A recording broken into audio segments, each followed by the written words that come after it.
नमस्कार मित्रों, आप सबका मेरे YouTube चैनल पर स्वागत है और हमारे 90 डेज ब्रह्मचर्य एंड स्पिरिचुअलिटी चैलेंज में भी आप सबका एक बार फिर से स्वागत है। आज हम बहुत ही ज़्यादा महत्वपूर्ण विषय पे बात करने वाले हैं कि कैसे ब्रह्मचर्य पालन करने से हमारे सातों चक्रों एक्टिवेट हो जाते हैं, कैसे उस ऊर्जा का हम उपयोग कर सकते हैं हमारे चक्रों को खोलने के लिए, हमें किस तरह की एनर्जी प्राप्त होती है, किस तरह का हमें अनुभव प्राप्त होता है। इसलिए इस वीडियो को लास्ट तक जरूर देखना एंड अगर आप हमारे चैनल पर नए हो तो इस चैनल को सब्सक्राइब कर बेल आइकन को जरूर ऑन करना एंड लाइक एंड शेयर जरूर कर देना। तो चलो शुरू करते हैं।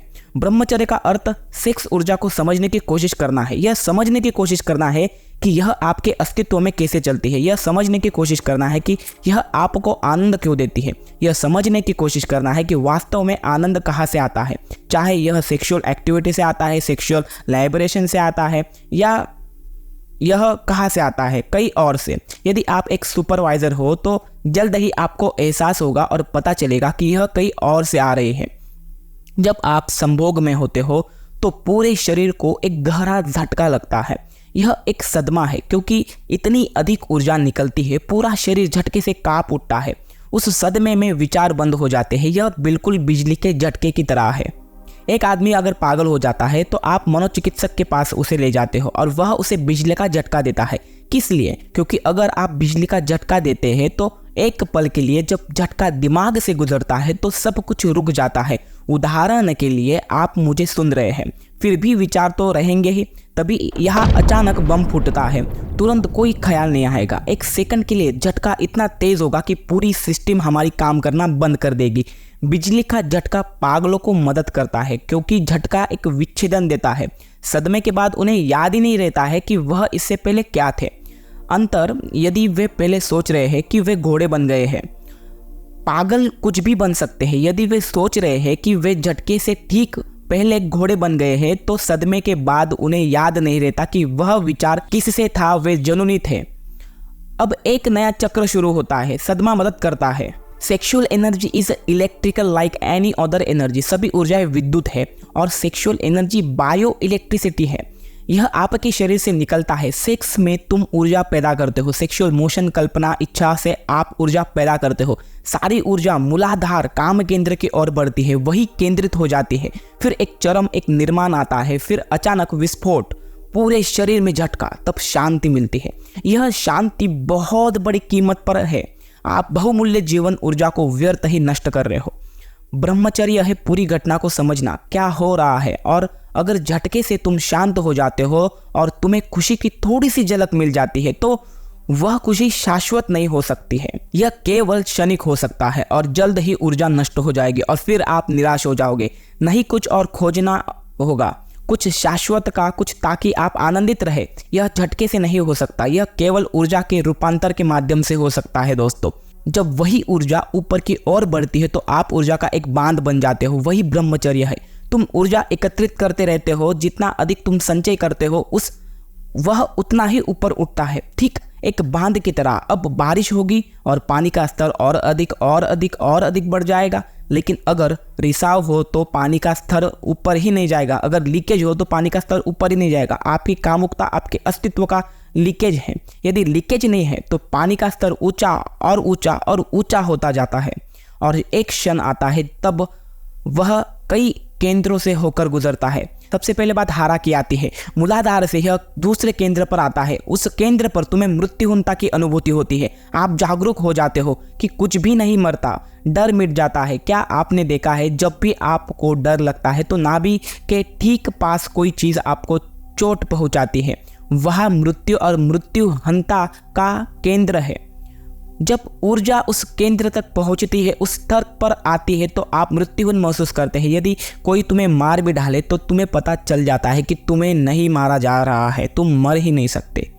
तब ऊर्जा ऊपर जाती है और तीसरे केंद्र पर आती है। तीसरे केंद्र पर आप बहुत बहुत शांतिपूर्ण होने लगते हो। क्या आपने कभी देखा है कि जब भी आप शांत होते हो तो आप छाती से नहीं बल्कि पेट से सांस लेना शुरू करते हो, क्योंकि छाती का केंद्र नाभि से ठीक ऊपर होता है। नाभि के बीच मृत्यु और मृत्युहीनता का केंद्र, नाभि के ऊपर शांति और तनाव का केंद्र है। यदि कोई ऊर्जा नहीं है तो तुम्हें तनाव महसूस होगा। यदि कोई ऊर्जा वहाँ पर है ही नहीं तो आपको भय महसूस होगा। यदि ऊर्जा हो तो तनाव गायब हो जाता है। आप बहुत बहुत शांतिपूर्ण, शांत एकत्रित महसूस करते हो जब वह ऊर्जा का संचार होता है, तब ऊर्जा हृदय के चौथे केंद्र की ओर बढ़ती है। वह प्रेम उत्पन्न होता है। आप अभी प्यार नहीं कर सकते और जिसे भी आप प्यार करते हैं वह एक सुंदर शब्द प्यार में छिपा हुआ सेक्स के अलावा और कुछ नहीं है। वह शब्द आपके लिए सत्य नहीं है, हो भी नहीं सकता।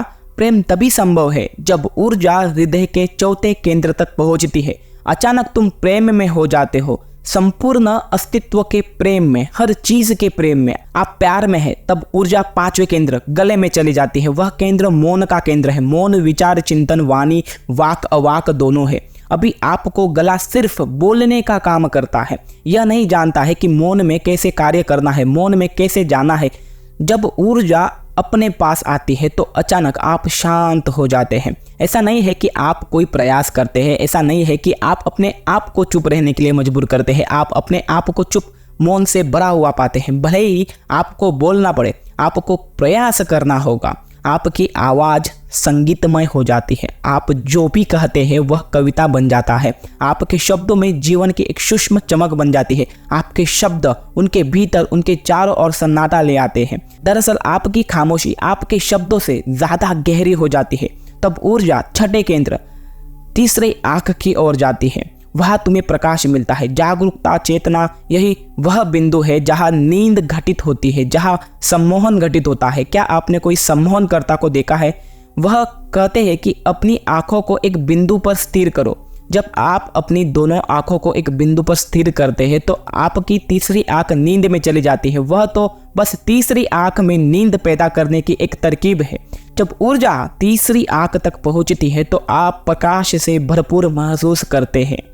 सारा अंधकार गायब हो जाता है, अनंत प्रकाश आपको घेर लेता है। वस्तुतः तब आप में कोई छाया नहीं होती। तिब्बत में सबसे पुरानी कहावत है, जब एक योगी को जागरूकता का एहसास होता है तो उसके शरीर की कोई छाया नहीं पड़ती। इसे शाब्दिक रूप में से इसे शब्दों के रूप में मत ले। शरीर एक छाया निर्मित करेगा लेकिन अंदर ही अंदर, क्योंकि हर जगह बहुत अधिक रोशनी है।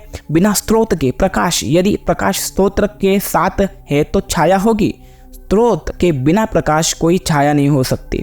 जीवन का अब एक अलग अर्थ और डायमेंशन है। तुम पृथ्वी पर चलते फिरते हो परंतु अब पृथ्वी की नहीं रहे, आप पृथ्वी के रह ही नहीं सकते। यह ऐसा है मानो तुम उड़ रहे हो। आप बुद्धत्व के सबसे करीब आ गए हो। अब बगीचा बहुत निकट है, आप सुगंध महसूस कर सकते हैं। इस बिंदु पर पहली बार आप किसी बुद्ध को समझने में सक्षम हो जाते हो। इससे पहले धीरे धीरे टुकड़े आपके पास घटित होते हैं, लेकिन पूरी समझ नहीं। लेकिन इस समय आप करीब है, बिल्कुल दरवाजे के पास। मंदिर आ गया है। एक दस्तक और दरवाजा खुल जाएगा और आप स्वयं बुद्ध बन जाओगे, आत्मज्ञानी बन जाओगे। अब इतने करीब और इतने करीब तुम्हें पहली बार महसूस होना शुरू होता है कि समझ क्या है। तब ऊर्जा सातवें सहस्त्रार की ओर बढ़ती है। वहाँ यह ब्रह्मचर्य एक दिव्य जीवन बन जाता है। तब तुम मनुष्य नहीं रह जाते, तो फिर आप भगवान है। आपने भगवता, दिव्यता प्राप्त कर ली है। यही है ब्रह्मचर्य। तो आपको ये वीडियो कैसा लगा वो मुझे कमेंट बॉक्स में ज़रूर बताना। अगर आप हमारे चैनल पर नए हो तो मेरे चैनल को सब्सक्राइब कर बेल आइकन को ज़रूर ऑन करना और इस वीडियो को जितना हो सके उतना शेयर कीजिए एंड मेरे वीडियो को लाइक करना बिल्कुल ना भूलिए। मिलते हैं नेक्स्ट वीडियो में। हरिओम तत्सत।